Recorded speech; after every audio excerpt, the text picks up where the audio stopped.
Mon nom est Martin Thomas Côté en compagnie d'Alan Lévesque et de Jean-Nicolas Boucher et vous écoutez Les Injustes.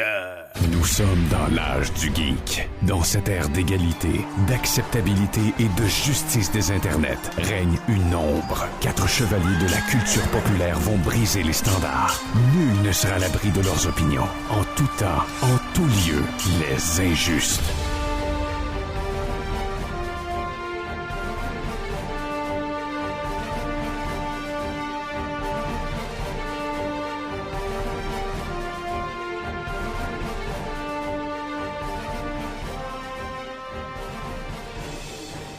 Messieurs, bonsoir. Est-ce que vous m'entendez? Je vous entends, Monsieur Jean-Nic. Bien le bonsoir. Ah, tout le monde en présentiel ce soir. Je suis tellement content de vous revoir. Et juste avant de lancer notre saison de cinéma, on parlait de ça tout à l'heure, Alan, en dehors des ondes, de ce qui s'en vient tranquillement pas vite. J'ai l'impression qu'on va parler beaucoup de cinéma dans les prochains mois. Ben, tu sais, avec Shazam qui sort cette semaine, après on va voir Dungeons & Dragons, il y a John Wick 4 qui s'en vient, on a le nouveau remake de Evil Dead, Mario Bros. Aquaman 2. Là, ça, c'est au mois de décembre à peu près, c'est que c'est très loin. Il y a vraiment cette juste année. toi qui attends ça, en fait. Là. Puis De après, Flash? de Flash au mois de juin, on a avancé voir Guardians of the Galaxy 3. Hey, sérieux, là, depuis le retour de la pandémie, je pense que c'est vraiment l'été qu'on va avoir eu le plus occupé. Là, je pense qu'on va commencer à avoir de la misère à sauter des 3 semaines sans faire de podcast. Ah, ça là, va parce devenir qu'on difficile. on va venir mêler un peu. Là. Puis, de tous les films que tu as nommés, tu vois, j'ai 2 attentes de Flash, parce qu'évidemment, je veux le voir, je veux savoir qu'est-ce qui va se passer, comment on a twisté le film pour que ça devienne l'espèce de reboot qu'on veut en faire du côté de DC. Puis, Super Mario Bros, désolé, mais j'ai tellement hâte de voir ce film-là. On a toute une petite curiosité enfantine en faire ce film-là, donc... Vraiment. J'ai vraiment hâte de voir ce qu'ils ont fait avec ça. Ouais, je vais rester... Je vais Bon. faire attention, là, je vais Party limiter pooper. mes expectations, mais ouais, il n'y a rien que j'ai vu à venir à date qui n'a pas l'air cool, donc... Et c'est la façon dont ils ont réussi à intégrer les différentes dimensions des jeux de Mario, de ce qu'on voit dans les bandes annonces, là, Mario Kart, Super Smash Brothers. C'est vraiment cool la façon dont ils ont fait ça. La dernière bande annonce où on les voit faire du karting sur la Rainbow Road, là. Wow. J'ai hâte à la séquence du suppositoire de Dr. Mario. Ben, t'as dit qu'ils ont incorporé tous les jeux. Ouais, peut-être que celle-là n'est pas nécessaire. Ah, là. ok. Mais peut-être qu'ils vont faire référence, par contre, en étant malade ou en ayant des pelules. Ou c'est possible. Ok, non, ça te tente pas. Non, Ok, moi je bloque au suppositoire à Toast. Moi, j'espère qu'ils vont laisser une bonne place à Luigi. Mario! Oh! Ben là, Luigi, de ce que j'ai compris, c'est qu'il va être la bitch, là. Visiblement, la princesse est rendue... quoi? Mais non, mais c'est va être lui, la bitch, là. Visiblement, la princesse est rendue trop féministe et hot pour être enlevée par Bowser. Ok. De ce que j'ai compris de la bande-annonce, c'est Luigi, maintenant, qui se fait enlever par Bowser. Parce que c'est 2023. Maintenant, c'est l'homme qui se fait enlever par Bowser. Voilà, t'as peu, il est pas tout seul. Là, on voit aussi la petite étoile se faire enlever. là. Ah, ok, excuse-moi. La petite étoile et La Luigi. petite étoile. Pendant ce temps-là, la princesse est fucking badass, elle. Elle se fait plus enlever, c'est terminé. Ben écoute, on juge avant d'avoir vu le film. On aura l'occasion éventuellement de le voir. C'était déjà ça, il y a très longtemps. Fiona, elle torchait aussi. là. Ouais, je comprends, mais c'est parce que, tu sais, la princesse Peach a jamais torché, là. Ah non, c'est pas vrai, dans Super Mario Bros. 2, elle vole. Ben oui. Ça, c'est hot. Ce n'était qu'un rêve. Ah, c'est vrai, ce n'était qu'un rêve. Je peux comprendre pourquoi Mario rêve à Luigi puis la princesse, mais je sais pas pourquoi il a rêvé à Toad. Puis pourquoi il l'a amené dans son rêve. C'est, écoute, c'est plein de questions auxquelles je n'ai pas de réponse. Il paraît qu'une soirée avec la princesse sur le champignon, là, c'est... D'accord, on va s'arrêter là. OK, beaucoup de choses ce soir. On va parler évidemment de la nouvelle saison du Mandalorian, ou comme j'aime l'appeler depuis le 3e épisode, le Mandalorian. Ah, parce que j'ai pas écouté encore le 3e épisode, mais là, il se passe quelque chose, Ah, finalement. t'as fini? T'as pas écouté le Mandalorian? Hey, Ça a sorti des épisodes de milieu de saison. On va pouvoir faire mon activité préférée, spoiler à quelqu'un tout au grand complet. Ah, ça, j'aime ça. Ah. Ça, c'est plaisant. Est-ce que tu nous le permets ou... Ben, avec des réserves, là, on va y aller dans Ah non, ce il qui n'y est aura essentiel. aucune réserve. Aucune réserve, je te le dis. Si ça avait été sa blonde, on serait mort, Oh, mais oui. lui, ça va être Ouais, correct. c'est pas là. grave. Ouais, Ah, De toute façon, Pardonne-moi, Sophie. t'aimes même pas ça, ouais, Star c'est Wars. ça. T'es même pas un si grand fan que ça. Arrête, là. C'est juste que fait. Échappe-toi pas qu'elle soit écouté l'épisode avec elle. C'est ça. T'as juste Jamais pas je créerais que Grogu fend deux pendant l'épisode, puis on se Mais rend compte que c'était Palpatine tout ce temps-là qui avait Some- manipulé Mando pour Somehow. reprendre le contrôle de Mandalore. Somehow, Palpatine was there. Mais non, On c'est pas ça. voit la nuit entre Palpatine et Yoda. On voit la nuit de conception de Rey, si ça t'intéresse. Non, sans blague, il n'y a pas vraiment de lien avec Palpatine, ne t'inquiète pas. Par contre, il y a des éléments qui avaient été amenés dans Andor qui ont commencé. Je pense que ça a fait réagir les fans, puis qu'il y a un appétit pour ça. Et, écoute, gars, tombons tout de suite dans le sujet, puis plus tard, on parlera de Dawn of DC, on parlera aussi de James Gunn qui va être à la tête de Superman Legacy, on parlera aussi de nos poisons, on va revenir sur la finale de Last of Us. Donc, inquiétez-vous pas, on va tout faire ça, mais d'abord, on va effectivement parler de Mandalorian. Et pourquoi j'appelle ça comme ça? Commençons donc par le premier épisode. Ouais. What an awesome shot pour décoller la saison. Pourquoi faire ça compliqué quand tu lances une nouvelle saison, quand tu peux faire ça ultra simple de façon efficace? C'est extraordinaire. En tourner aux bases de ce qui est Star Wars, donc tout est ultra pratique dans le visuel, des belles séquences de bataille de vaisseaux, et tu rentres des pirates aussi là-dedans. Ah, mais moi, je veux dire que la grosse beast, là, l'espèce de crocodile qui mange des bébés Mandalorian, là, c'était du génie. Là. Puis ça faisait longtemps, tu me parles de bataille dans l'espace, là, mais... Dans Force Awakens, dans Last Jedi et dans Rise of Skywalker, je me souviens pas avoir vu une aussi belle bataille Star Wars type. Tu sais, là, genre prequel puis original trilogy. Une bataille d'espace vraie, fun, avec des météorites, des vaisseaux cachés en arrière. La première fois que Rey part avec le Falcon, il y avait quelque chose qui était le fun dedans. Mais c'était sur la planète. Oui, c'était sur la planète. Tu sais, je veux dire, c'était une espèce de... Tu sais, ça, moi, je comparerais plus ça, tu vois, à l'espèce pod race, là. Tu sais, c'était plus... ou les Snow Speeder dans Empire Strikes Back. Mais tu sais, une vraie bataille d'espace, là. Ça faisait longtemps qu'on n'avait pas vu ça, là. Oui, effectivement. Je pense que la dernière, c'était pas mal. Même dans Rogue One, c'était des gros vaisseaux qui se rentraient dedans. C'est Puis, vrai. pour faire du chemin avec ce que tu disais, avec la grosse créature, ce que j'ai trouvé cool, c'est que tu sais, ils nous disent pas genre 25 ans ou en ce moment, on sait pas exactement où on est où, puis là on n'a pas vu le personnage de Mando, puis moi le réflexe que j'ai eu quand on voit le petit garçon qui embarque dans l'eau, j'étais là, ils sont-ils en train de nous montrer genre, c'est ça, on était dans le passé, puis là finalement non, Mando arrive, sauve la situation, et que ça tourne, là t'es comme yeah, le gros goût, sa petite armure, il utilise sa force, tout est en somme, genre c'est une belle petite scène, tout l'épisode est de même, c'est sweet, par contre, j'étais comme Après avoir vécu Andorre, là, retomber là-dedans, j'étais là, c'est le fun, mais tu sais, c'est comme un sac de chips. Là, j'étais là, Andorre m'a comme habitué à plus d'émotions, plus de complexité. Là, j'étais là, ça retombe. Puis en plus, ça ressemble au 5e épisode d'une bonne saison. Genre. J'étais là, ça fait pas premier épisode. Les stakes sont pas là. Moi, là, le pire que ça m'a fait, c'est que ce que j'ai moins aimé, c'est que là, ça me fait penser un peu à quand je pars en voyage avec ma blonde, là.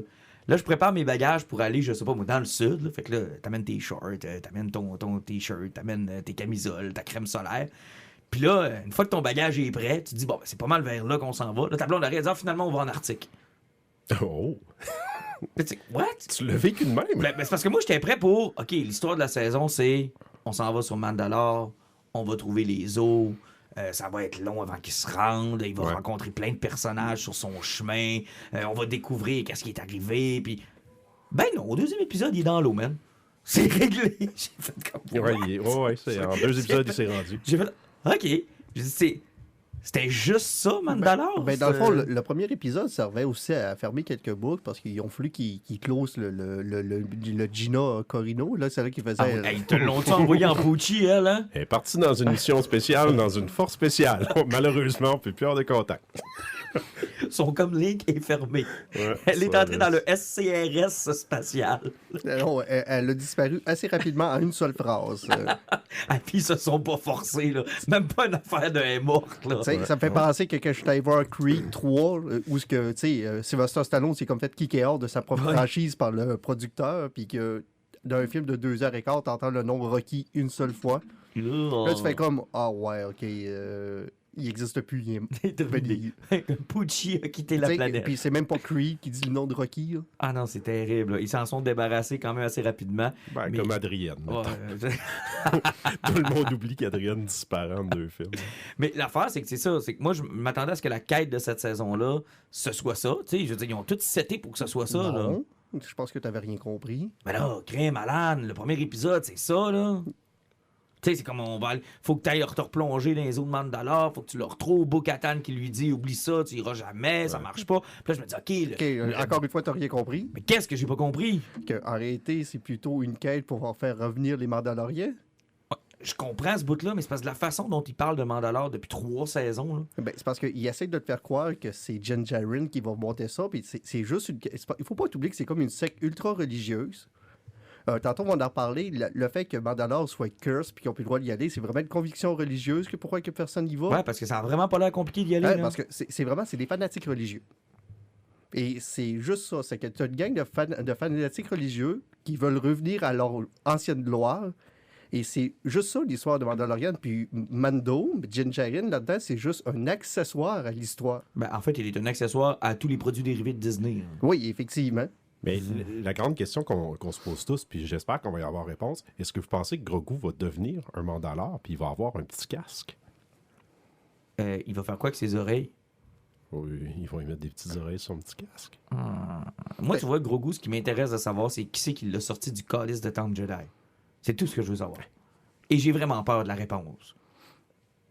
Parce que c'est soit Anakin ou Palpatine, les connaissants, là. Puis dans les deux cas, je trouverais pas ça cool, OK? Dans les deux cas, je vais faire comme...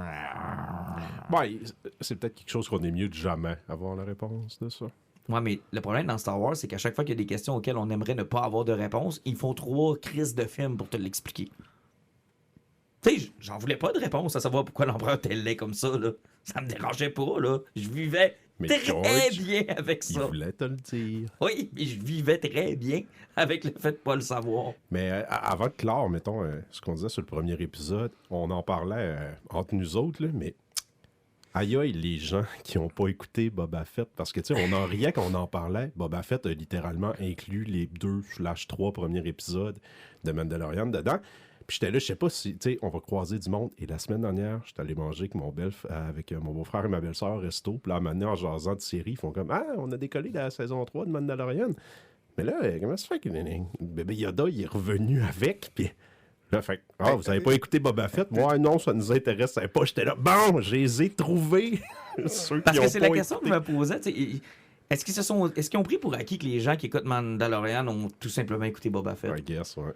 Ouais, le guess que Marvel l'a pas fait parce que personne n'a écouté leur série, là. Genre. Fait que ils se sont dit, anyway, ils ont écouté Boba Fett, fait qu'ils vont être à jour. Il y avait juste ça à écouter. Puis c'est le principe qu'ils vont une série par série aussi. Ouais. Fait qu'ils se disent, ils écoutent la série du moment. Puis là, ben, la série du moment, c'était Boba Fett. Fait qu'ils l'ont écouté. Mais mettons, tu sais, les 300 personnes qui ont écouté Andor puis qui ont adoré ça, cool. Mais tu sais, ils vont continuer sans que ça ait de répercussions. Tu sais, ça va se tenir par soi-même. Mais là, je trouvais que c'était gros. Le fait de pas en faire mention, continuer comme si toute ton auditoire... Somehow Grogu returned. Ouais, c'est ça, il est revenu. Puis là, pour eux autres, c'était comme, OK, ça doit être comme ça. Il a dû arriver quelque chose, ils vont l'expliquer plus tard, c'est ça. Pas avec le problème de Boba Fett, c'est que je pense qu'il savait qu'il y avait un produit qui était un peu médiocre, puis que le temps entre la 2e et 3e saison de Mandalorian était trop long, ça fait qu'on... C'était juste le bouche-trou pour nous faire patienter avant la 3e saison. Et malheureusement, effectivement, pour le monde qui n'a pas écouté, c'est comme quand il prend le Darksaber, c'est dans le premier épisode, puis qu'il n'est pas capable de le lever. C'était quand même une séquence plutôt importante dans Boba Fett. Ben oui. Surtout pour le reste dans Mandalorian, quand il le ressort, puis qu'on fait comme, voyons, il est bien handicapé. Oui, parce que ce qu'on apprend justement dans la série de Boba Fett, qu'on le voit, c'est que quand il essaie d'utiliser le Darksaber, vu qu'il n'est pas confiant de ses compétences, puis qu'il est pas sûr de vouloir prendre le manteau du chef des Mandalorians, c'est que le Kyber Crystal qui est dans le sable ne rentre pas en synchronisation avec lui, donc le sable ne répond pas. Il répond tout simplement pas. Puis c'est important, effectivement, pour le reste de la série, parce surtout que dans Mandalorian. Surtout dans le 2e épisode. Ben vraiment, vraiment. Alors, parlons de ce 2e épisode. Alors que je pensais qu'on allait axer la saison, visiblement, j'ai mal compris, mais c'est pas la première fois que je comprends mal quelque chose. Mais moi, je m'attendais à ce que ce soit la quête de Mandalore. Puis là, quand j'ai vu comme, oh, Chris, ils ont déjà atterri sur Mandalore. OK, ça va vite. Bon, ben, j'imagine que la caverne d'eau est vraiment loin, tu sais. Puis là, oh, puis ils trouvent la caverne d'eau. Ah, OK, bon, ben, j'imagine que ça va être long de se plonger dedans. Oh, Chris, il plonge dedans. Bon. Mais encore une fois, c'était juste pour le fait qu'il a été demandé de l'aide à Bo-Katan, qui rejette encore la voix, qui veut pas reprendre la place qu'elle était assise. Parce que dans le temps de Clone Wars, si vous écoutez la série TV, c'est elle qui était à la tête d'un des groupes principaux des Mandaloriens. Elle a lâché la voie, puis elle est devenue une outcast, puis elle a perdu même sa gang au grand complet quand l'Empire a fait sa purge. Donc, c'est elle qui a comme renié les Mandaloriens, mais c'est elle qui les a menés pendant très longtemps. Encore une fois, tu as vu, c'est Mando qui est allé chercher Bo-Katan, qui a refusé de l'aider, puis qui a été obligé de revenir. Tout pointe vers que Bo-Katan revienne. Ouais, mais la série, elle s'appelle pas Bo-Katan, Calis. Ben, je te l'ai dit, Mandalorian, c'est comme qu'on avait écouté la première saison, puis on se rendait compte que chaque épisode était très épisodique pour présenter quelque chose. Tu sais, c'est comme le protagoniste qui est là pour te faire vivre l'histoire. C'est le même principe, mettons, que quand tu écoutais le film Mortal Kombat qui était sorti sur le club, puis qui avait sorti un personnage qu'on n'a jamais connu, c'est comme pour te représenter, pour te montrer tout ce qui se passe alentour. Lui, c'est l'accessoire. C'est pas le personnage principal, c'est l'accessoire. Il change toujours de place. Le monde qui sont alentour de lui change souvent, mais c'est juste le point principal que tu suis. Deuxième épisode, on a revu aussi He's got a bad motivator. Le petit droïde rouge. T'as pas Ouais, allumé? c'est R5D4, Ouais. R5, C'est lui dans l'épisode 4. T'es pas. Non. T'avais pas qui accroché explose, là-dessus? là. T'avais Je pas ne suis accroché pas en là-dessus? tout. Je suis vraiment pas assez fan pour voir ce ouais? genre de référence. Moi, j'ai compris tout de suite, puis j'ai fait ah cool, il y a juste 2 droïdes dans l'univers, c'est hot. Ben, 2 droïdes, 2 noirs, Oui, 3-4 femmes. 3-4 femmes. Une seule personne qui répare des vaisseaux. Mais Oui. moi, je suis content qu'ils sont allés s'inspirer des meilleurs moments de Game of Thrones pour nous montrer que tu arrives sur une planète inconnue, tu vas dans le fin fond d'une grotte, dans le milieu de la planète, tu te fais pogner par un robot, Grogu, il embarque dans son vaisseau, il refait tout le trajet au complet, il embarque dans le vaisseau qui a jamais chauffé de sa vie, il s'en va retrouver Bo-Katan, il dit Bo-Katan, viens m'aider, mon ami est pogné. Sans parler. Il repart, Bo-Katan, elle le suit, à part l'autre bord du monde, ben l'autre bout de la galaxie. Non, je pense que c'est une planète qui est une lune, Oh oui. c'est pas loin, là, ok.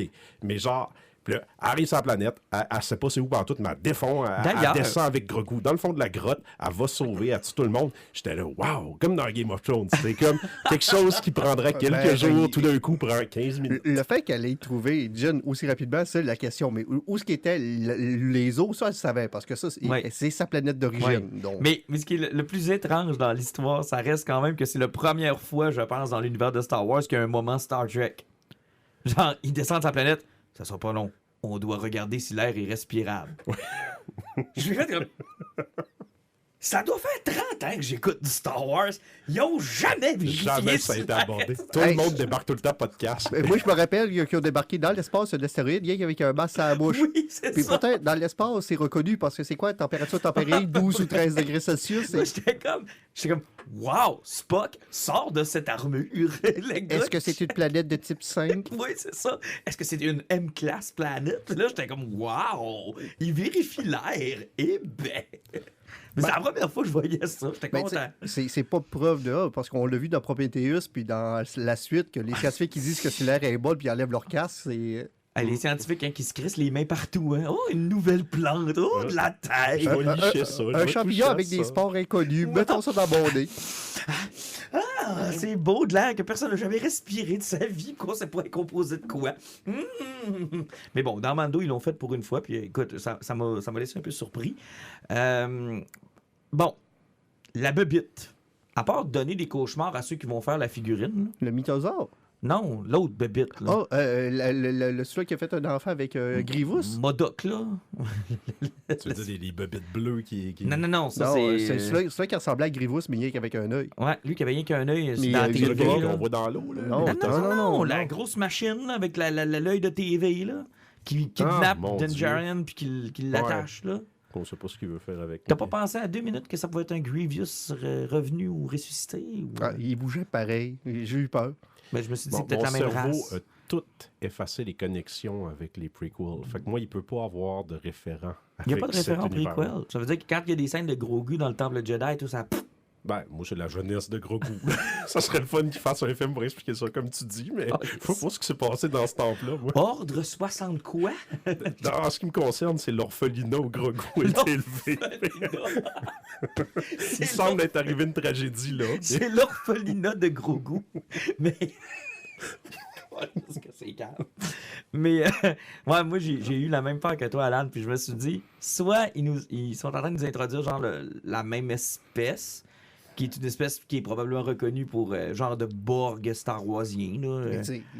En plus, après Darth Maul, il n'y a plus rien qui pourrait nous impressionner. Là. Ben écoute, non, là, somehow Grievous Return. Là. Non, là, écoute, c'est assez. Là. Sous forme d'un petit scorpion robot. En genre plus, avec un gros œil. Là. Puis il a pas l'air d'être mort ben en plus. Là. Non, vraiment pas. C'est ce qui me fait peur. Là. Ouais, on va probablement le revoir. Et puis, toi, t'as pas fini, t'es pas rendu au 3e épisode. Mais tu parles même pas du mythosaure. Ben, c'est ça que j'arrive. Là. Okay. Le 2e épisode finit avec le mythosaure. Et le 3e épisode commence avec « y a rien ». De quoi? Ben, je veux dire, on termine le 2e épisode. Mais on commence le 3e. Ouais. On voit l'œil. Je fais comme, oh, wow, dans le début du 3e, man, ça va fesser. Ça va péter, puis mais pourquoi? Je comprends pas. C'est quoi tu penses que c'est un mythosaure? Ben, je sais pas, c'est une grosse bébite qui va rider, puis ça va être incroyable, ou il va sortir de l'eau. Je sais dessus, moi, on va le voir. Finalement, ben, tu sais pourquoi Bo-Katan lui pose la question par 4 fois s'il l'a vu? Non. C'est une créature mythique qui est plus supposée d'exister. Oui, ça, je m'en doutais. Et le premier Mandalore du nom, qui était le premier seigneur de Mandalore, s'il a réussi à gagner son titre à l'époque, c'est parce que c'était le premier qui avait réussi à rider un mythosaure. Oui, Avatar Way of Life. Mais, sauf que ça a été écrit avant. Oui, mais juste pour les auditeurs qui ne sont pas décalés en Star Wars. Effectivement. Même principe. Sauf que sa création-là n'est plus vraiment supposée d'exister. Oui, ça, je comprends. Mais je veux dire, ça m'explique pas pourquoi que Bo-Katan l'ait vu, c'est que pour elle, c'est un signe de la prophétie. Tu sais, tu as vu que par après, elle n'a plus jamais relevé son masque une fois qu'elle a vu ça? Oui.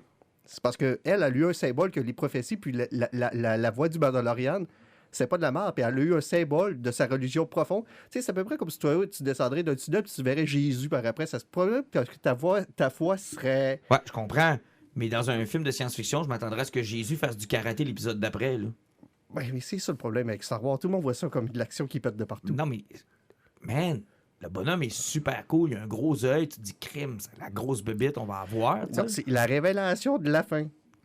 Oui, puis ça commence, puis il n'y a plus aucun signe de la bébite. Ben, c'est parce que s'ils sont tout de suite, puis tout le monde sait qu'elle existe, ben, tu viens de fucker Mandalorian au grand complet. La gang à Bo-Katan va arriver. La gang de Mando, là, genre la gang de Bo-Katan, ça, vont arriver. Là, les deux gangs vont chicaner parce qu'ils veulent tous les deux la planète, mais ils s'entendent pas sur de quelle manière ils vont le faire. Puis là, il va y avoir une chicane, puis à un moment donné, le mythosaure va sortir, puis là, ils vont être obligés de s'allier pour tuer le mythosaure, puis reconstruire dans l'amitié. Il y a personne tu peux pas tuer le mythosaure. Faut que tu le rides. Faut que tu le rides. Ben, c'est Grogu qui va le rider.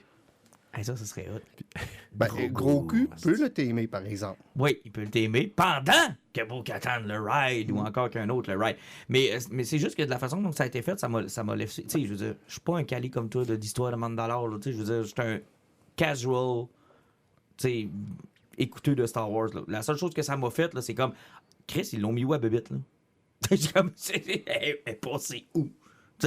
J'ai compris qu'il y avait de quoi quand Bo-Katan lui demande plusieurs fois s'il l'a vu.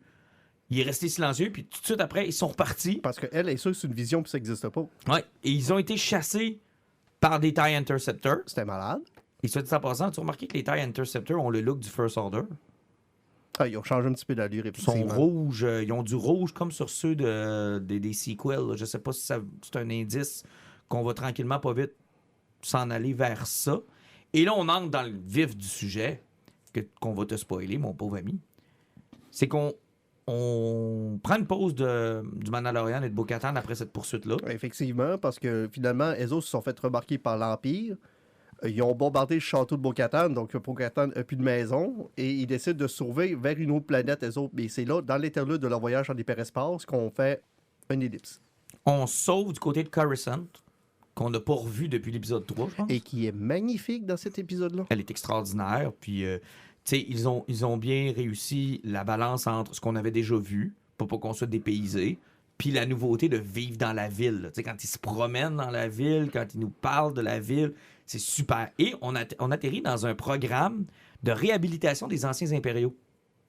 Parce que la Nouvelle République a mis en place un genre de centre de ressources, là, une maison de transition. Ça, j'avais déjà lu sur l'amnistie. Il en parlait que les impériaux pouvaient se faire réhabiliter. Sauf que moi, je pensais que c'était un process qui était sympathique. Ah non, ça ne l'est absolument pas, là. C'est tout ce que tu imagines du monde qui se font ramener dans le bon chemin, là. Sauf que là, tu enlèves l'Empire par la Nouvelle République.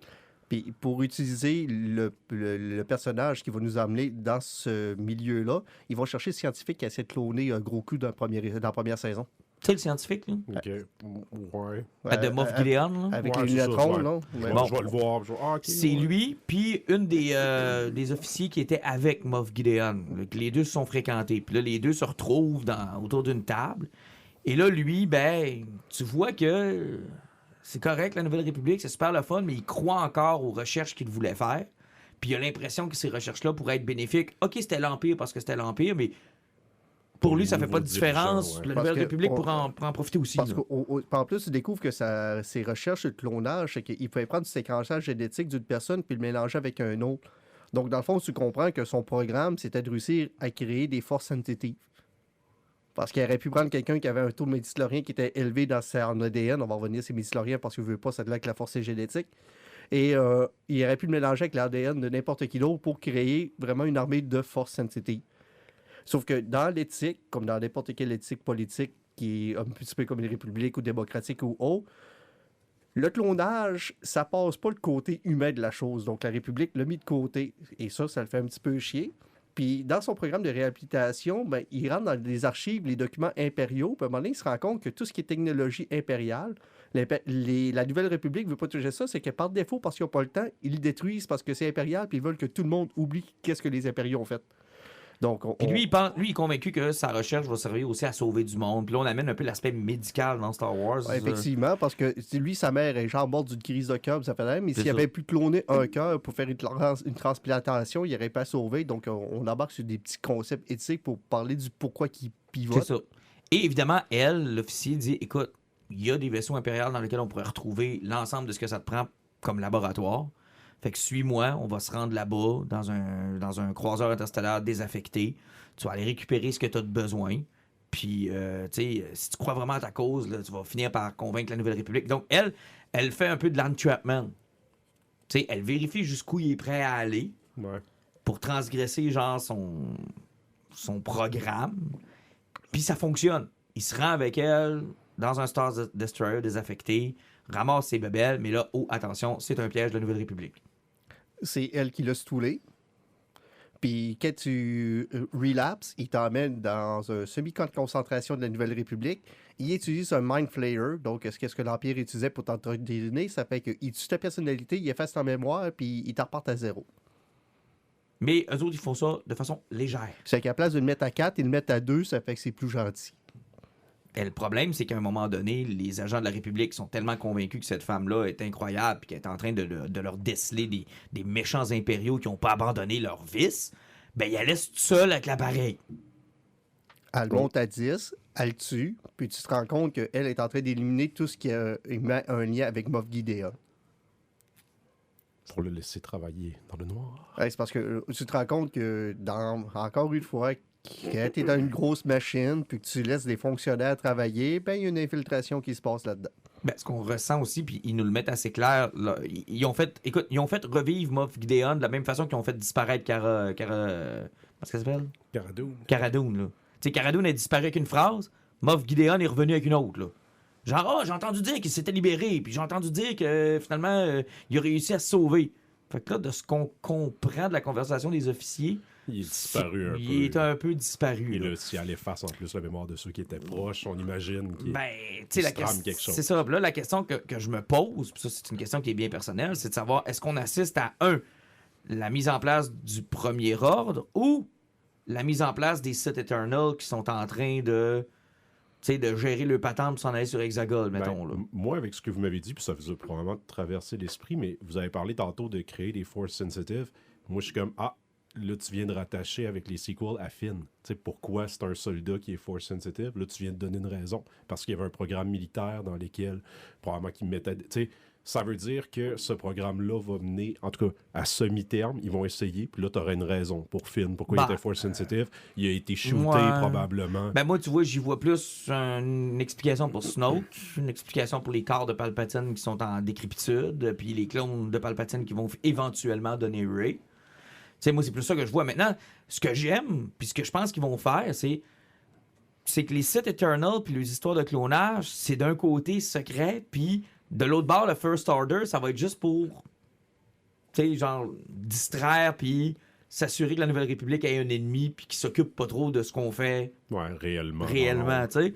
c'est un peu pour ça que je pense qu'ils ont mis en parallèle les TIE Interceptors au début de l'émission, puis elle, dans le milieu de l'émission. C'est comme... On dirait qu'il y a deux factions qui ne savent pas qu'ils travaillent ensemble. Un peu comme à l'époque des séparatistes puis de Palpatine, finalement, qui travaillaient ensemble, mais qui avaient l'air bien ennemis, tu sais. Fait que tu vois, là, OK, là, ils sont en train de se servir de ceux qui ont encore les idéaux de l'Empire pour créer un nouvel Empire, puis en même temps, t'as les fanatiques qu'eux autres sont vraiment ailleurs, là. Eux autres sont sneaky, là. En tout cas, moi, c'est comme ça, je l'ai compris. Fait que c'est pour ça que vous faisiez le rapprochement avec Andor. Dans le fond, là, on tombe, on laisse tomber le côté comme aventure et on tombe vraiment, dans le côté le plus politique. Oui, là, puis l'épisode dure 55 minutes. C'est ça, là, ce qu'on t'a dit là, c'est les... OK. Oh, oui, c'est double épisode. Oui, il dure presque 1 heure, là. Puis là, il y a un paquet de conversations dont on t'a pas parlé entre les impériaux, des réflexions sur... finalement, est-ce que c'est meilleur avec la Nouvelle République? Qu'est-ce qui te manque dans l'Empire? Tu sais, ça m'a vraiment fait penser à 1984 avec O'Brien qui piège Wilson, qui piège Winston. Tu sais, là... Il y a toujours une perche qui est lancée pour savoir, tu s'ennuies pas de l'ancien régime, puis même que l'épisode commence après son meeting, puis qu'il rencontre de la haute société. « Ah, j'ai failli faire partie de ta gang, j'ai failli drafter, mais tu sais, vous savez, moi, la République, l'Empire ou n'importe qui d'autre, je fais pas vraiment la différence. » Tu sais, tu vois que Coruscant, les riches, là, la guerre, ils l'ont jamais senti. Ah non, eux autres, là, c'est l'empereur, OK. Ah ouais, c'est Motma, ouais, OK. Chérie, on a combien à la banque, ça n'a pas bougé. OK. Puis ça, là, tout ça, c'est amené, puis c'est incroyable. Puis elle est vraiment, mais vraiment, tu sais, je pense que le parallèle avec O'Brien, c'est vraiment le meilleur, là. Tu sais, genre, à un moment donné, il y a une conversation, là, où, tu sais, tu vois que le gars, là, il a vraiment envie de se réhabiliter. Tu sais, il veut pas parler d'Empire, ça ne l'intéresse pas. Ah, mais il y a pas quelque chose qui te manque de l'Empire. Puis il finit par avouer, genre, les biscuits. Mais c'est la même job que dans 1984 qui fait aussi. Même affaire. Même job, c'est parce qu'il y a des documents du passé, puis il faut qu'ils les détruisent pour les faire oublier au monde. C'est la même job que 1984. C'est vraiment bien fait. Honnêtement, le parallèle orwellien de cet épisode-là. Le gars, génial. il est un petit cubicule, puis il efface le passé pour faire un nouveau futur. Puis tout le monde tripe sur la nouvelle patente, alors que lui, se dit, essaie de se souvenir de comment c'était, puis il acquiert. Comme dans 1984, des morceaux de son passé. Tu sais, dans 84, Winston va chercher un cahier, il va chercher un crayon, un encrier, il va chercher, il va chercher une vieille place, une vieille maison, un vieil appartement. Lui, il va faire la même chose. Il va chercher il reçoit des rations de cette fille-là pour lui rappeler son temps dans l'Empire. Il va revisiter un croiseur. Puis même ses yeux, là, quand il tombe sur le pont du croiseur puis qu'il voit les outils, puis tu le vois que, OK, non, il est de retour dans son élément. Là, mais là, ça veut dire qu'on peut imaginer il y a combien de temps qui s'est passé entre la première saison de Mando puis la 3. T'sais, moi, dans ma tête, c'est question. Comme tout s'est fait en quelques mois, mais là, vous semblez dire qu'il y a un bon moment. Il s'est passé un bon moment. On peut parler peut-être d'1 an. Non, plus que ça même. Parce que ils ont commencé à faire dire des mots à Grogu pour comme donner une espèce c'est vrai, si on prend le temps qui était avec Luke Skywalker, il a dû passer plusieurs mois avec Luke. Je me souviens, je pense que c'est Filoni qui a dit que le temps où il était avec Skywalker, c'est quasiment 1 ou 2 ans. Là. Finalement, ça fitterait en année réelle avec les années des saisons. Quasiment. On pourrait mettre un 3 ans et demi. Là. Facile. Puis c'est intéressant. Puis là, maintenant, moi, ce que j'ai hâte de savoir, c'est est-ce qu'on va vraiment y aller puis filer les gaps entre les sequels puis l'époque où Mando est là? Ouais. Là, c'est pour ça parle beaucoup, parce que dans une ère où il y a des rumeurs de on veut décanoniser les sequels puis on veut aller ailleurs, s'ils rattachent ça avec les sequels, c'est fini. Là. Non, moi, je pense qu'ils veulent ils veulent les canoniser. Ils veulent faire la même job que Clone Wars a fait pour les prequels. Ouais. Tu sais, Clone Wars a amélioré les prequels. Là. Ont répondu à un paquet de questions qu'on avait des prequels. Là. Puis j'ai l'impression qu'Ashoka va jouer un très gros rôle là-dedans, parce qu'ils vont aller chercher ce qui était canon d'avant, qui est en animation, puis parce que ça consomme un petit peu de Clone Noir, vraiment beaucoup. Puis ils vont tout ramener dans la même place pour ramener quelque chose, parce que, puis même Thrawn, c'est lui en réalité qui avait trouvé la planète Sepakol pour Palpatine. Ils vont réhabiliter, je pense, Rey et toute sa gang. Fait que Filoni est encore dans son endroit de prédilection. Pogner un produit boboche puis faire comme la marde est là, moi je vais le polir. C'est carrément ça. Parce que, tu sais, Clone Wars, c'est ça que ça a fait, là. Tu sais, je veux dire, quand t'écoutais... Écoute, le dernier épisode qu'ils ont fait de la 7e saison, là, qui s'embrique dans Revenge of the Sith, là, calice de génie, cet épisode-là. Là. Du maudit génie, là. Le film est quasiment meilleur avec les séquences d'Ashoka, Darth Maul, de ce qui se passe pendant l'Ordre 66, de Hassan Anakin qui revire, puis c'est du génie, là. Alors, je pense que c'est vers ça qu'ils veulent s'en aller. Puis je pense que le meilleur backstory qu'ils peuvent donner, puis c'est mon espoir, c'est les Sith Eternals qui nous ont été garrochés, là, dans le dernier film, là. Genre, vous pensez que c'était le chose. J.J. Abrams les avait jamais prévus. Non, personne n'avait jamais prévu ça. C'était bien élaboré quand même pour un film qui a fait ça à slide en 3 minutes. Hey, les Sith Eternals, là, c'est sorti de fucking nulle part, là. En passant, j'ai une armée de Star Destroyers. Je ne suis jamais mort. Et j'ai des fanatiques dans une planète super éloignée qui vivent tous là. Ouais, il faut jamais oublier qu'il y a des problèmes de cette trilogie-là, c'est qu'il n'y a pas eu de planning, puis qu'en réalité, l'histoire, c'est tout passé en l'espace de 3 heures. Ah, c'est terrible. Du premier jusqu'au dernier, c'est 3 heures en temps réel. Ça n'avait aucun bon sens. Parce que là, on a le livre qui est sorti, qu'on a lu tous les deux, qui explique un peu la quête de Luke avec l'espèce de Bounty Hunter puis le bébé Rey. Là. Donc ça, c'est venu boucher un genre de trou. Mais il y a encore beaucoup d'espace sur... Tu sais, je veux dire, Force Awakens commence... en passant, il y a le premier ordre. OK. Puis c'est quoi, qui ça? Eux autres? Ouais. Comment ils sont arrivés là? Et je vois dans l'épisode de cette semaine de Mandalorian des réponses à... OK, ils vont établir les méchants des sequels. Comment ça a commencé, tu sais? Puis ça, honnêtement, je trouve ça quand même cool. Pour vrai, là, je trouve ça quand même cool. Moi, j'ai bien aimé cet épisode-là, vraiment beaucoup. C'était très politique, c'était très blabla. Il n'y avait pas de grandes séquences d'action à part les TIE Interceptors au début, là. Oui, ben c'est parce que c'est les épisodes qui nous manquent souvent dans Star Wars. C'est les mises en contexte, puis les questions qu'on se pose, qu'est-ce qui se passe en dessous. Tu sais, t'as écouté les 30 secondes de l'épisode, 2-3 semaines de Bad Batch pour le Palpatine qui s'est pointé là. Bon. Tu sais, c'est parce que toi, t'as écouté l'épisode parce que tu savais que Palpatine, c'est Ian McAleer qui le fait encore. Ouais. C'est pointé, mais il est arrivé pour 40 secondes. Et encore une fois, tu as vu le génie de l'empereur. Il a pris une situation qui était catastrophique. Il a tout échappé. Son plan a foiré de A à Z. Il se pointe au Sénat.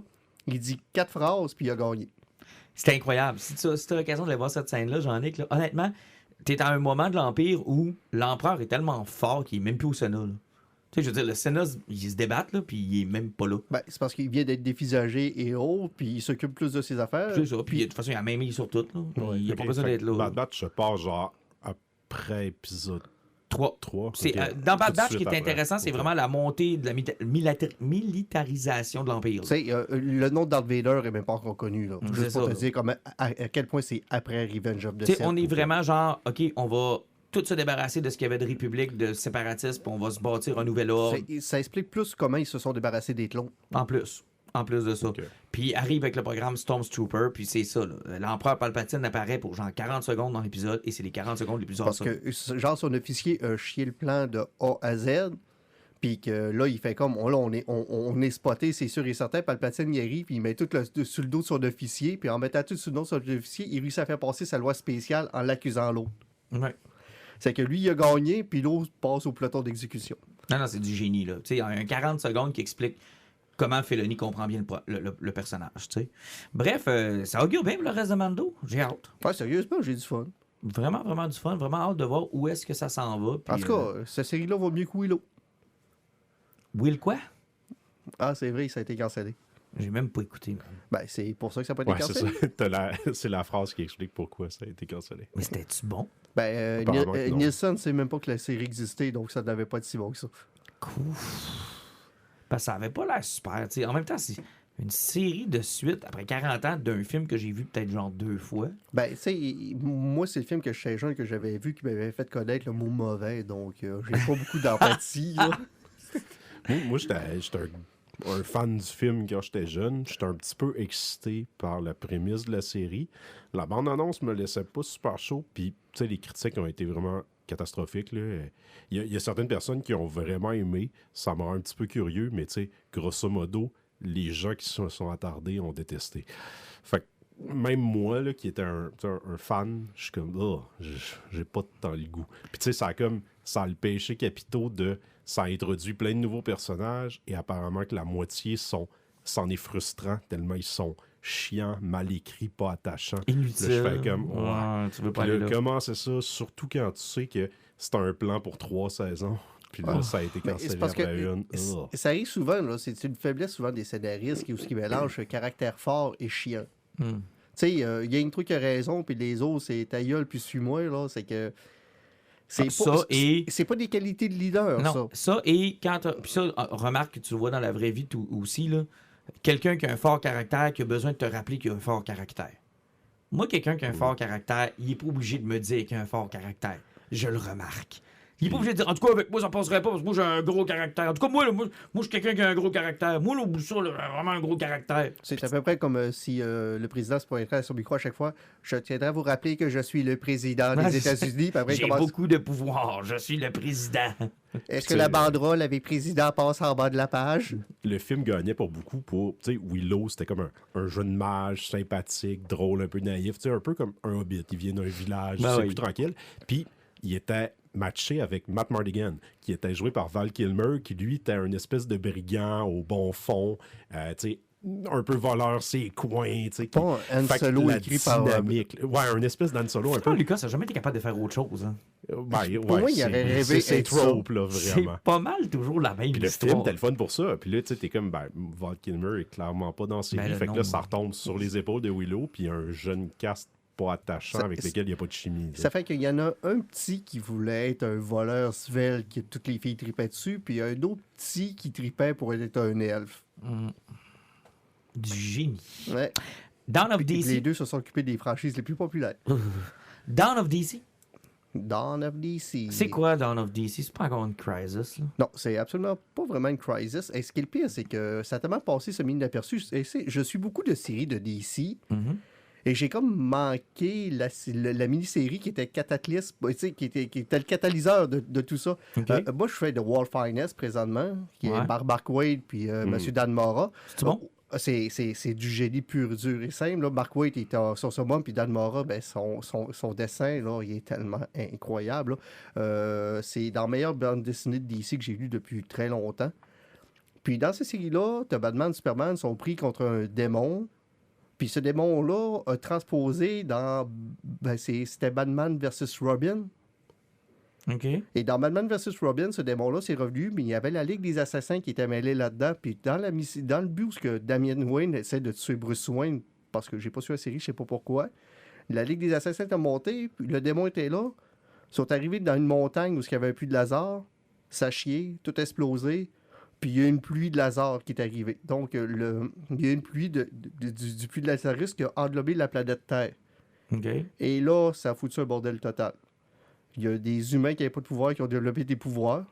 Okay. Puis il y en a que ça brûle au bout d'une coupelle de mois, puis ils crèvent là. Okay. Il y a des héros qu'on connaît qui ont développé d'autres pouvoirs. Genre, pour donner Power Girl, les rendus avec des pouvoirs psioniques. OK, ça ressemble beaucoup à quand on a donné des doubles pouvoirs aux mutants. Là. Non, mais ça, encore une fois, c'est parce que, tu sais, que je parlais souvent qu'il y a beaucoup de personnages qu'on avait oubliés puis qu'on ramène, là. C'est des portes pour amener plein de monde. C'est comme John Kent, il voulait donner une nouvelle série Superman. Ben, il est rendu avec un pouvoir genre Superman bleu comme son père a déjà eu. OK. C'est que... Ben, sauf que c'est pas tout à fait pareil. C'est loin d'être pareil, là. Mais sauf que, tu sais, c'est un clin d'œil à ça. Donc... à partir de tout ce qui se passe, c'est que là, il y a un bordel qui est pogné, puis ça permet de ramener plein de héros sur le select. Puis là, ils vont emmener tranquillement pas vite vers une crisis, mais à partir de là, ils ramènent tout le monde. Oui, parce que ça fait trop longtemps. Là. Ça fait déjà quelques mois. Ça fait quelques mois. Ça sera pas une super grosse crisis, j'ai l'impression, parce que je pense que ça va être lié à Batman encore, faire un changement. Mais sauf que tout le monde revient. Là. Tranquillement pas vite, t'as Hawkman qui va revenir. Alfred, lui. Tu veux pas que je te spoil, hein? Oh non, il est pas revenu. Non, mais tu veux pas que je te spoil, man? Ah, vas-y donc, là. Ben non, il faut que tu suives la série présente du Batman. Oh non, ils n'ont pas fait revenir Alfred. Non, ils n'ont pas ramené Alfred. Ouais, moi, je l'ai vu passer. Là. Je suis comme... Pas le demi-cousin Alfred. Okay. Non. Ils ont fait quelque chose avec. Puis moi, je suis là, OK, I guess que ça peut fonctionner. C'est intéressant. Oui, mais intelligence. Hein? Oh non. Ils ont pris un Alfred d'un autre univers. Ah non, moi, je te spoil rien, man. Ah non, arrêtez, là. Tu veux-tu qu'on spoil? Oui! Ben, c'est parce que c'est dans la run de Chip Starkey. C'est pas grave, Après sa première run, Batman s'est fait zapper d'une autre dimension où ce que les héros sont genre tout inversés. Bruce Wayne est mort, puis c'est les criminels qui règnent sur Gotham. OK. Puis un des seuls qui est standard puis qui est resté pareil, c'est Alfred dans cet univers-là. Ben, moi, ce que j'avais vu, c'est qu'il revenait sous forme de Spectre.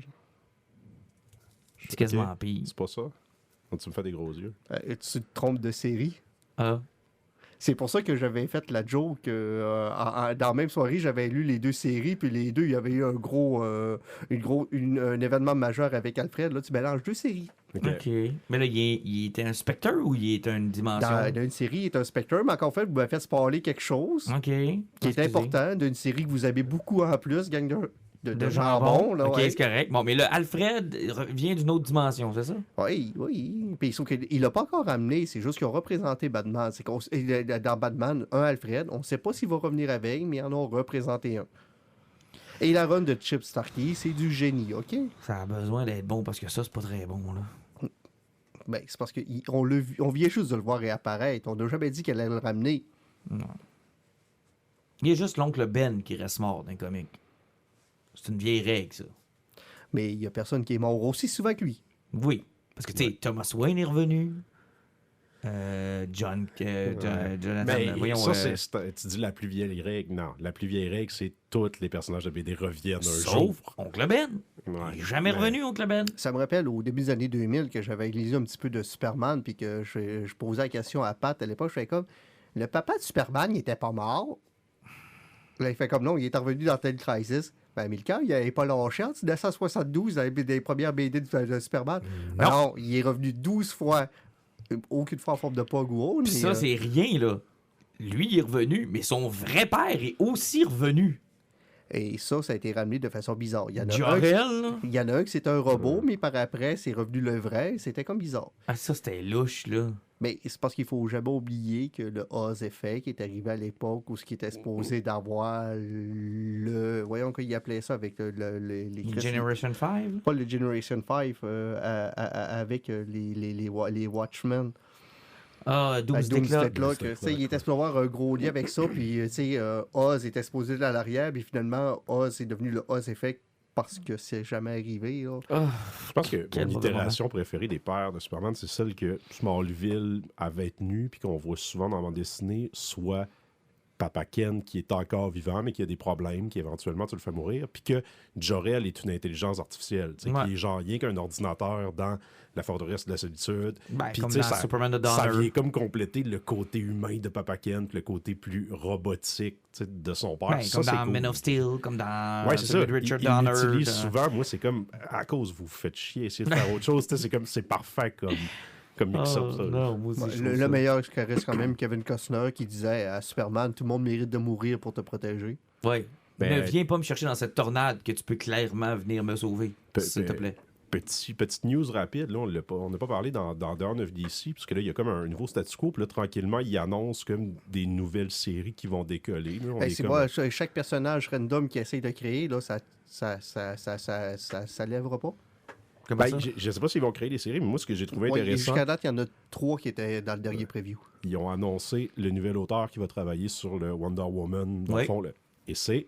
Tom King, oui. Puis là, moi, j'ai fait « Oh, shit! » Ça peut être intéressant. C'est un beau mix. J'étais là, j'ai repassé à Ron Nazarello, puis j'étais là, s'il fait quelque chose de semblable là, qui se tient par lui-même, Tom King sur Wonder Woman, ça peut être génial. Il faut pas oublier que Nightwing, après le dernier Crisis, qui était le personnage principal, parce que c'est lui qui a réglé le Crisis, présentement, sa run Nightwing est super importante.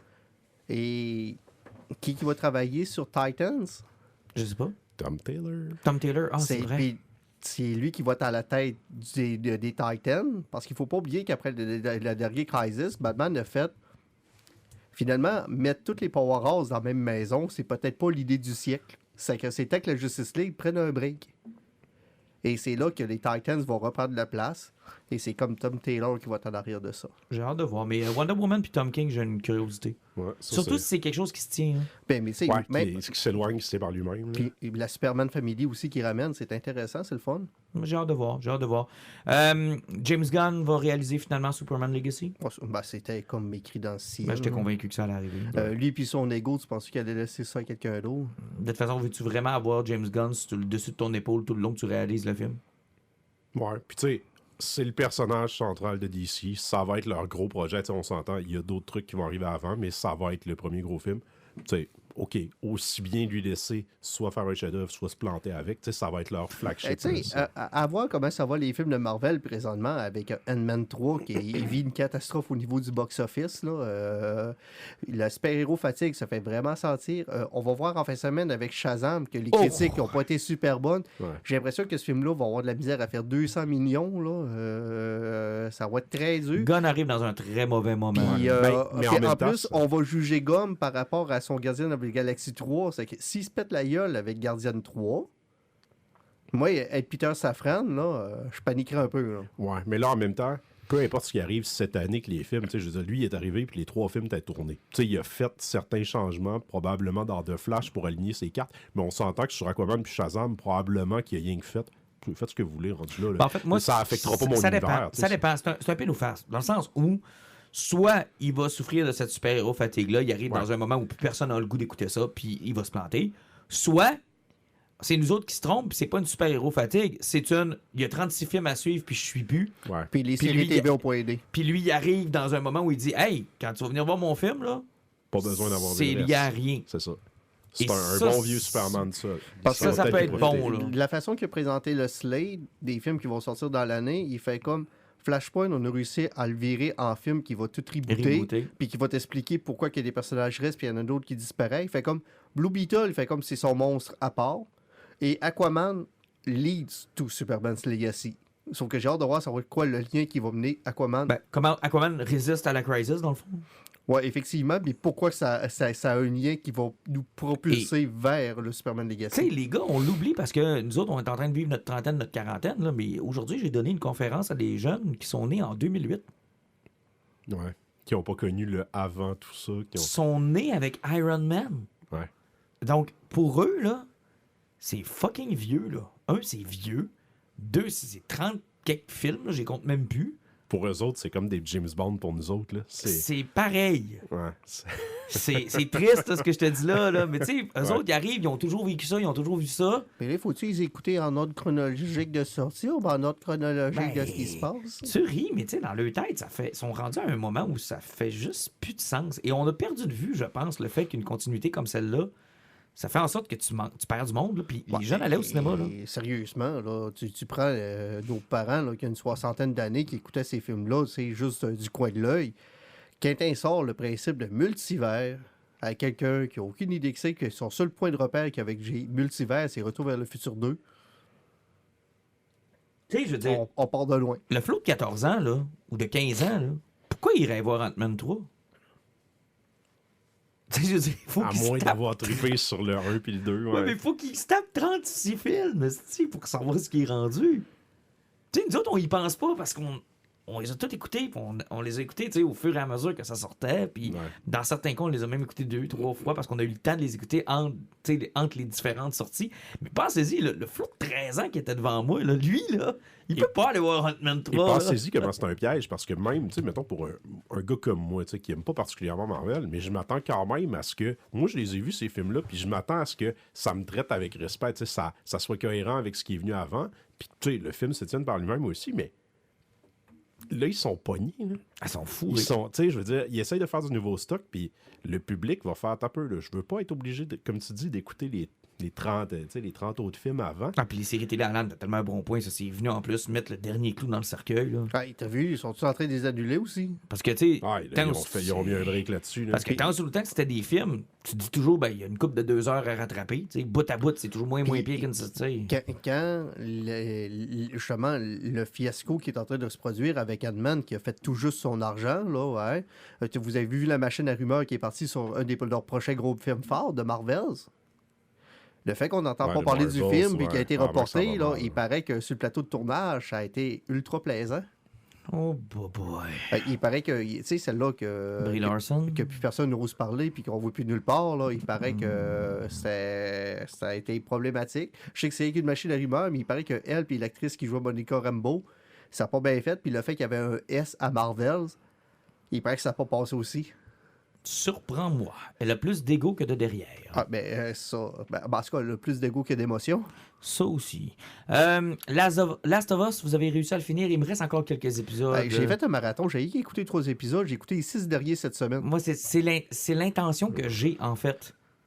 De le clencher. De le clencher là, au complet d'une traite. Donne-toi un break. Je pense que ça mérite de souffler en chaque épisode. Ou tu sais, mettons un par jour. Écoute-les pas nécessairement genre back-à-back. Si à la Netflix. Ouais. Tout dépend, je pense. Tout dépend ce que tu es capable. Je pense que tu es capable d'écouter ça en 3 blocs, puis en 3 shots, dans le fond. Là. Mais oui, il y a comme une place où tu laisses passer un peu. Les 3 premiers épisodes se suivent bien. Je pense qu'en 3 blocs, c'est pas mal. C'est probablement ce que je vais faire. Là. Je vais avoir l'intention. T'en as 3 d'écouter? J'en ai 2. Ah, t'as pas encore vu le 3e? Non. Puis j'attends justement d'avoir le temps de pouvoir me taper ça tout ensemble. Le 3e, il faut que tu le laisses... Lui, tu peux pas écouter d'autres choses après. Okay. Et il faut que tu te laisses...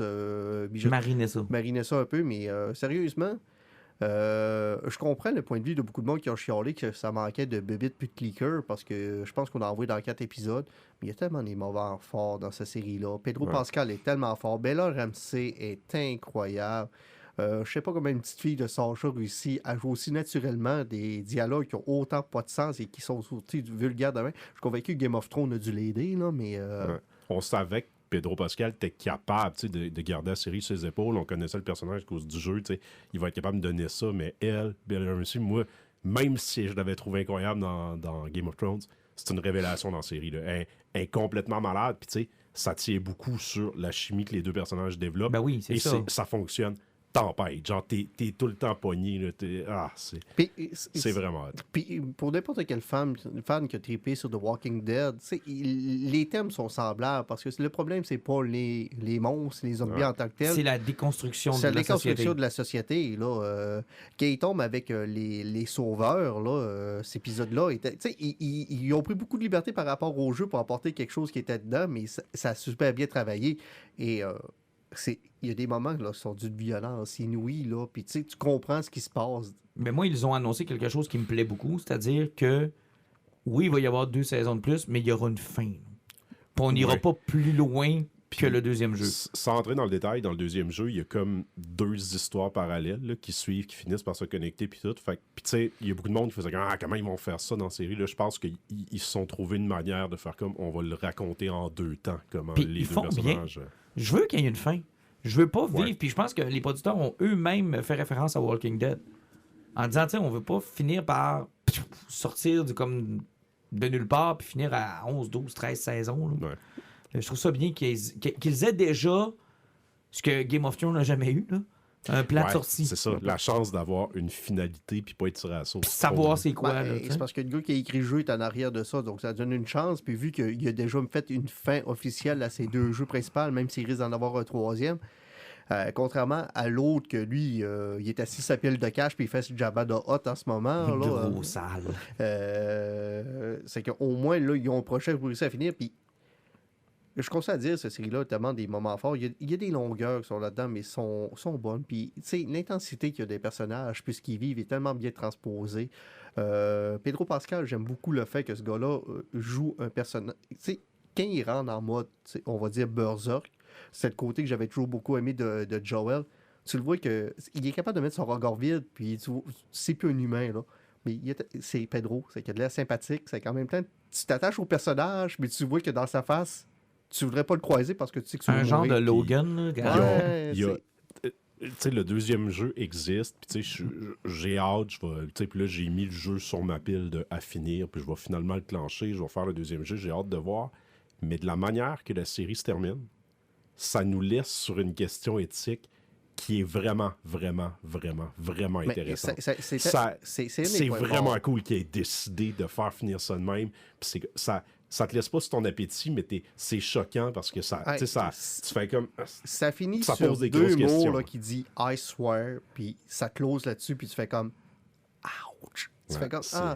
Mais c'est parce que le dernier épisode, très fort, en plus, ce qui est le fun, c'est qu'ils ont décidé pour trop l'étirer, c'est un épisode de 43 minutes, c'est que c'est une durée très standard, c'est que tu vois que même si c'était la finale, ils ont décidé de pas de niaiser. Ils l'ont joué avec les règles. Ils l'ont joué avec les règles. Et c'est un épisode qui était vraiment incroyable. Mais tant mieux, parce que Game of Thrones avait étiré leur dernier épisode. Puis, ça donnait rien. Un des points qui est fort là-dessus, c'est qu'ils ont montré la naissance de Ellie. C'est qu'on voit sa mère accoucher. Et ils ont joué, là, sérieusement, une carte qui est brillante. La mère de Ellie, c'est Ellie. Ben... C'est elle qui a servi de modèle pour le Ellie du jeu. Là, ils l'ont casté comme sa mère. Et, tu sais, ma blonde, l'épisode a commencé, puis, tu sais, on va dire, sans spoiler rien, elle court dans la forêt, puis elle crie. Ma blonde a comme fait « Oh mon Dieu, c'est Ellie », parce qu'elle a tellement une voix particulière. Tu sais, elle savait que c'était la fille du jeu. Et ils ont fait ça dans l'épisode d'avant aussi. Comme le gars, comme le second en commande, c'est Troy Baker, c'est lui qui faisait la voix de Joel. Fait qu'ils ont casté. Presque la plupart des acteurs qui ont fait les voix jouent des personnages dans c'est cool, par exemple. C'est un respect aussi envers le matériel. Oui, c'est une reconnaissance envers. C'était mieux fait que, mettons, que dans le film de Uncharted. Pourquoi ils ont tenté que c'était le duo de sa plage à la fin, random, là. On termine avec nos poisons? Ouais. Qui veut commencer? Et j'ai comme semi-pensé à ça. Donc, Jean-Luc, veux-tu commencer? Ben, je vais commencer avec un de mes 2 poisons. Ah, d'accord. C'est tabarnak de... Je vais y aller avec mon premier. Une bande dessinée qui se tient par elle-même. Un poison, Jean-Luc. Ça serait... Hey, on n'a pas fait la semaine passée. Jean-Luc, si tu as un poison à faire, puis peut-être qu'il est so-so, là, je sais que tu tripes sur Jeff Lemire. T'as-tu déjà lu Essex County? C'est fantastique. OK, la série commence au Canada dimanche. Ça fait que si tu veux donner une idée du monde... Moi, sérieusement, je suis tout vu de porte pour parler de Jeff Lemire, là. Jeff Lemire, c'est un auteur canadien. Non, de Excess County, OK, tout simplement. Qui est probablement son magnum opus, là, son chef-d'œuvre. Ça a été adapté par... des chefs-d'œuvre, selon toi. Ben oui, mais là, la BBC, pas la BBC, la CBC en a fait une série qui va commencer dimanche en 6 parties. Donc, je l'écouterai pas. Non, mais je vais probablement parler de mes poisons en disant que c'est la meilleure série télé qui a jamais été faite. Mais non, OK, je vais me tenir à un seul poison d'abord cette semaine. Je vais vous parler d'une bande dessinée de Chip Zdarsky, l'auteur qui travaille présentement sur Batman. Ouais, j'ai hâte d'ailleurs, le premier volume n'est pas sorti encore. Hein? Non, il est annoncé. Là. C'est long. Là. Je crois que c'est fin mars. Ouais, parce que ça fait un maudit bout que j'ai pas eu un hardcover de Batman, pour être je sais pas, moi, je suis rendu au 3e numéro de la série de la suite. Là, donc, OK. Bon, fait qu'ils sont pas en retard encore. Là, vous allez me pardonner parce que la série que je vais parler de Zdarsky, je ne me rappelle pas si c'est chez Image ou Dark Horse. Mais bref, c'est un des deux. C'est une série qui s'appelle Stillwater, où on suit un personnage qui est invité parce que sa grande-tante serait décédée puis il y a un héritage à régler. Fait qu'il faut qu'il aille voir un notaire dans la ville de Stillwater, qui ne semble pas exister aux États-Unis. Et quand il arrive là, il découvre que les gens de Stillwater sont immortels. Et par là, j'entends, ils ne vieillissent pas, ils peuvent mourir, se briser des membres, tout se soigne. C'est Cocoon 3? La mort vous va si bien. Ça ressemble un petit peu à ça. Okay. La mort vous va si bien, genre. Tu vas vivre éternellement, mais meurs pas. Mais on sait pas pourquoi c'est comme ça. Okay. Toutefois, quand tu sors de la ville de Stillwater, il y a vraiment une limite. Si tu meurs à l'extérieur, c'est terminé. Donc, c'est pas le fait de vivre dans la ville qui te rend immortel, c'est d'être protégé à l'intérieur de cette bulle-là. Et là, il y a une société qui s'est construite autour de ça, avec des nouvelles règles, comment ils vont cacher ça au reste de l'humanité. Et ça va très, très loin dans les questions, on va dire, philosophiques puis éthiques qu'un truc comme ça peut amener. Puis le personnage, c'est vraiment... Il est sympathique, mais lui, il est là pour nous introduire à cet univers-là. Et là, tranquillement, pas vite, il y a des intrigues, des personnages qui veulent essayer de rentrer, le mystère qui pèse là-dessus. C'est vraiment un petit chef-d'œuvre. Le premier numéro, j'étais comme pas convaincu, puis j'étais là, bah, OK, ouais, ils sont immortels, ça va être drôle. Et finalement, wow, j'ai terminé le premier numéro, puis j'étais là, j'en veux, je veux en manger. C'est ongoing, ça, ou... Oui, c'est un ongoing. Je crois que les 2 premiers TP sont sortis. Il y a 3 trades de sortie. De sortie, 3? OK. Ça va chez Image Comics. C'est chez Image, bon, OK. Fait que je vous le conseille. Surprends-moi. C'est chez Image Comics. Ouais, sérieusement, là, à chaque mois, là, des projets d'auteurs qui sortent, qui ont de l'air intéressants. Là. Image est en train de réexploser. Ça n'a aucun sens. Ça prend du self-control résister, là, parce qu'il y a du stock qui n'a pas de bon sens là-dessus. Là. J'aime beaucoup Dark Horse, j'aime Boom, j'aime AWA. Image, là, c'est... Tu te fermes les yeux. Mais c'est le flagship de l'indépendance. Ben c'est la machine qui a été créée pour ça. T'sais. C'est difficile de trouver une série qui n'est pas au minimum vraiment, vraiment bonne ou tout simplement un chef-d'œuvre. Je vais y aller avec moi. Attends, je l'ai trouvé finalement. Ah, ben veux-tu, je vais commencer. Je vais te le laisser. On va finir avec toi, là. Cerise sur le gâteau. Je vais y aller avec Magic the Gathering. On en a parlé lors du dernier podcast avec Patrice. Puis je me suis dit, beaucoup de monde ont fait des commentaires, m'ont parlé, hey, vous avez parlé de Magic, j'ai trouvé ça le fun. Ben, je vais vous en parler encore un peu ce soir parce que cette semaine, ils ont révélé leur association avec le Seigneur des Anneaux. Ils font ça depuis quelques années. Là. Transformers, il a passé. Warhammer, il a passé. Walking Dead, ils ont fait... Donjon Dragon, Godzilla. Oui. Mais jusqu'à là, c'était quelques cartes. Des Secret Lair qu'on incorporait à la série puis que tu pouvais aller chercher pour le plaisir. Tale of Middle-earth, c'est littéralement une collection complète de 300-400 cartes qui va se jouer dans Magic avec les règles du Magic, avec des commanders, des boosters, des jumpstarts, bref, la grosse patente, tu vas pouvoir avoir un deck uniquement de ça. Parce que tu peux pas encore faire un deck de Transformers au complet. Là. Ouais. Ouais. Transformers, c'est difficile. Walking Dead, à la limite, les zombies ont toujours existé, fait que tu peux tweaker. Capable de tweaker ça, mais Lord of the Rings a vraiment un set complet. Puis ce qu'ils ont fait cette semaine, c'est qu'ils ont annoncé les premières cartes. Ils ont montré les previews de ce qui va être dans les bundles, de ce qui va être les thèmes des commanders sans nous dévoiler qui sont les commanders des decks préconstruits. Mais ils nous ont montré quels seront les thèmes exploités, les couleurs. Ils nous ont montré un Frodo, ils nous ont montré un Gollum, ils nous ont montré Sam, ils nous ont montré Aragorn, Sauron. Ils nous ont montré plein de personnages. Puis c'est vraiment intéressant parce qu'ils ont introduit aussi l'anneau unique. Et honnêtement, comme artefact, pour un joueur de Magic, je le mettrais dans bien des decks, honnêtement. Je trouve ça cool. Mais est-ce que tu vas pogner la copie unique? Et c'est là que je m'en vais. En passant, il y a des nouvelles mécaniques. Ils nous ont pas dévoilé c'était quoi. Là, The Ring Tempt You, il y a l'air d'avoir de quoi avec ça. Il y a le food mécanique qui a l'air d'être intégré là-dedans aussi. Bref, ils nous ont pas montré encore toutes les possibilités qu'on va avoir avec les cartes. Par contre, la fameuse anneau unique, écoute, elle vient en 1, 2, 3, 4, 5, 6 versions, je pense. La version normale, donc l'artefact gris avec le One Ring que tu vas pouvoir jouer, qui coûte 4. Bon. Ils ont fait 300 cartes uniques pour représenter les elfes, où ils ont écrit le texte en elfique. Ils ont fait 700 cartes uniques avec les nains. C'est toujours la même carte, OK? Puis 900 cartes uniques pour les humains.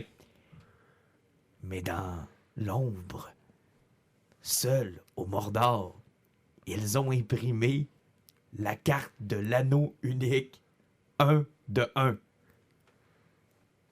Il y en a une. La banque va exploser.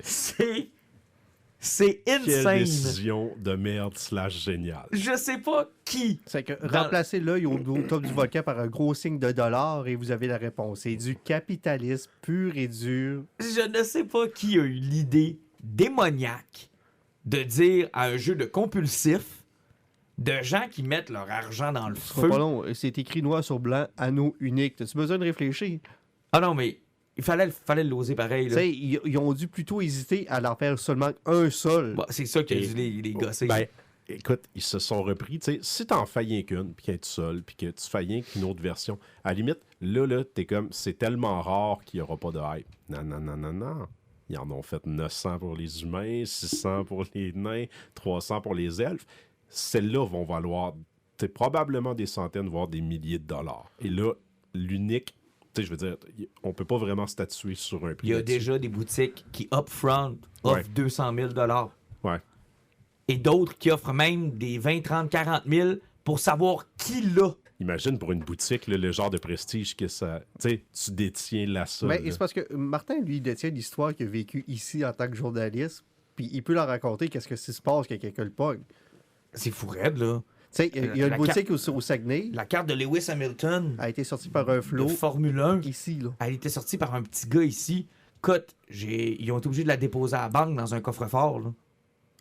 Puis il a été appelé par tout ce qu'il y avait de boutique, par tout ce qu'il y avait de collectionneurs. Puis tu sais, il faut que tu sois entouré de professionnels que tu es un jeune qui ouvre sa carte-là. Ben, parce que le gars, il aurait pu dire « Hey, Chris, t'as payé une rage, je te donne 500$ pour. » Hey, puis ça prend aussi des actuaires. Parce que tu sais pas qu'est-ce que tu fais avec. Parce qu'elle peut valoir dans les 6 chiffres au moment où tu l'ouvres. Elle peut prendre de la valeur au fur et à mesure que le temps avance. Puis après ça, Lewis Hamilton peut être poigné dans un scandale de pédophilie. Puis là, ben... Exact. Elle vaut plus rien. Tu sais, ça a beau être une carte 1 de 1, tu sais, ça a une valeur tant aussi longtemps que c'est capable de maintenir une valeur. Comme, tu sais, l'anneau unique, elle va valoir très très cher, très très très long. Tu sais, mais admettons que la sortie de ce set-là est une catastrophe, qu'on n'en conserve aucune carte parce qu'on trouve tout que c'est de la boîte. Mais c'est pour ça que ça va être dur de spéculer aussi, parce que, tu sais, s'il y en avait 4-5, à la limite, tu peux regarder, tu vas regarder les ventes, puis tu es capable de fixer un prix médian. Mais là, avec une seule, elle va toujours valoir ce que le prochain acheteur est prêt à payer pour. T'sais. S'il y a une boutique qui paye 200 000, si après personne fait d'offre, t'es pas mal topé. Ça vaut moins. Par contre, si à 200 000, tout le monde appelle, ils font comme moi, je te donne 3, moi, je te donne 400 000, 500 000. Tu sais, sky's the limit. Ouais, mais après ça, c'est, tu l'as vendu, je sais pas moi, 300-400 000 parce que tu l'as pas niqué, là. Mais on est encore jeune, là, tu vas vivre encore 20 ans. Puis t'apprends que là. T'es pas supposé faire ton plan de retraite non, sur mais une carte Magic. Après ça, t'apprends qu'elle vaut genre 1,5. C'est dole, là. C'est le risque qu'il faut que tu prennes, tu sais. Et je pense que la meilleure blague, c'est Alan qui l'a eu. Moi, je le paierais, ce gars-là, pour qu'il aille la crisser dans un volcan. Ça donnerait une petite stun. Pareil, le gars, il a pris la seule carte. Tu fais une espèce de marionnette de Gollum qui saute des airs, qui pogne la carte et qui tombe en bas, là. Tu te dis, gars, c'est tellement evil de la part de Wizard of the Coast que clairement, cette carte-là est maléfique. Faut aller la détruire. Le meilleur stun, ça serait de l'acheter, mais que ça soit une proxy. Et qu'un an plus tard, elle ressorte, genre, tu sais, il est indestructible, l'anneau unique. Il est de retour. La carte est belle, soit dit en passant. Là. Elle est écrite en Mordor, c'est un anneau dans le feu, c'est magnifique. Là. Mais quand j'ai vu ça, quand ils l'ont annoncé, moi j'ai écouté le vidéo en direct quand ils ont fait la présentation parce que je voulais voir les cartes qu'ils allaient présenter, puis je vous le cacherai pas, j'ai vraiment un gros hype sur cette série-là. J'ai vraiment l'intention de mettre un 200-300$ là-dedans. Là. Quelle gaffe. Mais tu sais, j'ai le goût, là, OK? Mais quand ils l'ont présenté, j'y ai repensé 3-4 fois. Ils font-tu vraiment ça? Une 1 de 1? C'est pas dans leur habitude. Puis, elle est uniquement dans les Booster Collector à 50$. Puis seulement dans les paquets en anglais. Puis partout dans le monde. Ouais. Qui va tomber là-dessus? Quelqu'un. Quelqu'un qui vient de manger un fudge qui a fondu ses doigts. Ouais, c'est le flow qui va broyer, là, le flow qui va. Papa, j'ai une carte de coller sur le doigt, puis ton père va faire petit gars, je te coupe le doigt, puis après je l'emmène à un spécialiste. En même temps, je comprends le fait de le mettre dans le pack à 50$, ça élimine aussi. Hey, s'ils mettaient ça dans des boosters normales, imagine les une gang de flow pour le plaisir, qui achète ça puis qui draft avec ça, pas se livrer. À 50$, tu le sais que la personne qui achète ça est au minimum sérieux. Ouais, exact, c'est ça. Être au minimum sérieux. Tu sais, je veux dire, j'achèterais pas un paquet de 50$ à mon gars. Mais ça veut dire qu'il faut quand même que tu achètes des gants à latex pour ouvrir ton paquet à 50$ au cas où que tu le pognes pour pas mettre de gros humains dessus. Moi, je vais te dire une chose, là. Moi, je vais te dire une chose, là. Tu sais, je risque d'en avoir un dans mon bundle, un paquet comme ça, là. Le cœur va me sauter, là. Mais tu sais, en même temps, t'as pas besoin de la protéger. C'est une 1 de 1. Même s'il y a ta trace de doigt graisseuse dessus. C'est la seule. Il y en a quelqu'un, c'est la seule. Ouais, c'est pas grave, c'est endommagé, ça perd de la valeur quand même. Ouais, mais quelle valeur tu vas dire au gars, OK, t'en veux pas? C'est quoi ton alternative? Tu vas apprendre où l'autre? C'est ça au sérieux. C'est elle. C'est celle-là. Je te donnerai 1 million, mais là, je vais te donner 800 000 parce qu'elle est abîmée. Non, je vais te la vendre 1 million parce que c'est la seule qui existe. Fait que, tu vas apprendre dans l'état qu'elle est. Mais je comprends, Alan, tu l'ouvres ta voix, là. Tu imagines-tu la réaction pareil? Tu sais, c'est possible, là. C'est du hasard, là. Tu l'ouvres, tu l'as. Premièrement, tu peux pas dire à personne tout de suite. Là, tu te dépêches d'aller crisser ça dans un coffre-fort. De toute façon, regarde, tu ouvres un booster de peu importe le style de jeu de cartes. Là, tu sors une carte à 25$, tu vires fou. Non, je sais. Écoute, j'ai pogné une Mésovite en foil l'autre fois, puis je capotais. Je vais faire plaisir à ma blonde. Si je la pogne, je vais faire la bonne chose, la mettre dans mon cartable de trade, puis la laisser là, puis dire ça vaut des centaines de milliers de dollars. Puis elle dit, tu la vends-tu? Non. Bon, moi, je vais jouer avec.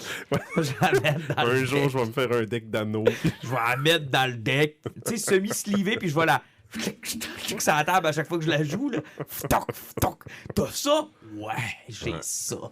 Mais bref, je trouvais ça intéressant, donc c'est mon poison. C'est merveilleux. Oui, ben écoute, je t'en offrirai un paquet d'un coup, c'est toi qui l'ouvres. Ah, merveilleux. Tu vas pouvoir aller l'acheter dans le volcan. On va la mettre dans Mairie de Bessic. J'ai déjà entendu l'histoire de quelqu'un qui m'avait dit qu'il avait eu Mario Lemieux recru puis qu'il l'avait mis dans la série de Bessic. C'était très drôle, ça. La mauvaise idée. Tu peux autre chose savoir. Moi, je vais y aller très simple. C'est quelque chose que je vous avais parlé dernièrement. Puis on a parlé de Superman tantôt. J'ai commencé le Dawn of DC de Superman. Je sais qu'il va ramener le Superman Family. Et j'ai beaucoup aimé ce qu'ils ont fait avec le personnage de Clark Kent parce qu'on sait tous que Brian Michael Bendis avait fait ce qu'il avait fait avec Spider-Man. Il avait hâté le personnage et tout le monde savait qu'il était Clark Kent. Et après le dernier Crisis, où ce que Lex Luthor était devenu comme un Apex Predator, puis tout, il est revenu, non, c'était affreusement mauvais. Là, on est rendu avec un Lex Luthor qui s'est rendu compte qu'un monde sans Superman ne peut pas exister parce qu'il va toujours avoir des crises où ce que tu vas avoir besoin de Superman pour t'en sortir.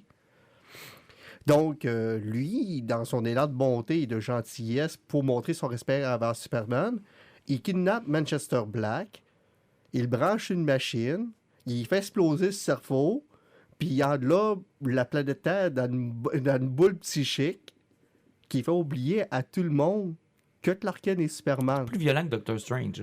Et là, au moment où il fait ça, t'as Clark Kent et Lois qui ont inventé Perry à souper à la maison, et Clark arrive en Superman à la maison. Et quand Perry voit ça, il fait comme quoi? Clark est Superman? Il fait comme oui, tout le monde le sait. Là, il fait comme non, Clark ne peut pas être Superman. Et son esprit combat tellement cette dualité-là qu'il en fait une crise cardiaque. Donc, Superman est obligé d'emmener vite à l'hôpital. Après, il y a un signal, comme dans la Watch, tu sais, Lex Luthor faisait comme dans les films de Richard Donner pour y parler sur les fréquences. Il casse Superman. Là, il fait comme, pourquoi c'est pas calé? Il fait comme, je t'ai rendu un grand service. Je t'ai fait oublier tout le monde que Clark Kent était Superman, là, avec Manchester Black que j'ai tué. Là, Superman fait comme, tu me niaises. Fait comme, mais là, il arrive, t'as pas le droit de faire ça. Il fait comme, mais je suis gentil. Il arrive, j'ai laissé ta famille puis tes proches qui le savent encore. Il arrive, mais si jamais tu le disais à quelqu'un d'autre, là, le conflit que ça va créer dans leur tête, ça va les tuer. Mais lui, il s'est gardé le... Ouais, lui, il sait. Puis là, il sort, il fait comme, là, tu comprennes, la dernière Crisis me fait comprendre que t'es trop important puis il faut que tu acceptes ta place de Dieu pour sauver l'humanité. Puis là, il a vraiment évolué, Luthor, hein? Ah, il est toujours aussi fou. Ça fait qu'il présente genre une armure, puis il fait comme, faut que tu comprennes qu'il faut que tu sois Superman tout le temps, puis que tu sauves le monde. Et ça fait partie de son plan machiavélique. Et là, t'as Lex Luthor, c'est sûr que Superman a envoyé chier, parce qu'il a même donné en héritage Lex-Corp, qui est devenu genre Super-Corp. Et t'as toute son armée de scientifiques qui travaillent pour l'aider à sauver le monde en permanence. Et Superman refuse, ça met Lex en crise. Et ce que ça fait, c'est que Lex, il parle toujours en permanence. C'est comme, tu sais, Superman, tu sais que ça fait 47 minutes que t'es pas Superman. Tu sais combien de personnes sont mortes à la seconde pendant que t'es pas Superman? C'est qui est vilain. Si vous voulez lire la version le fun de ça, Invincible, ça ressemble beaucoup à ce que Cécile fait avec Mark. Ouais, sauf que là, on a un problème aussi, c'est parce qu'on a Superman qu'après son combat sur World, où il y a des soleils qui ont un petit peu fucké, c'est qu'on a un Superman qui est rendu avec des pouvoirs qu'il comprend pas. Okay.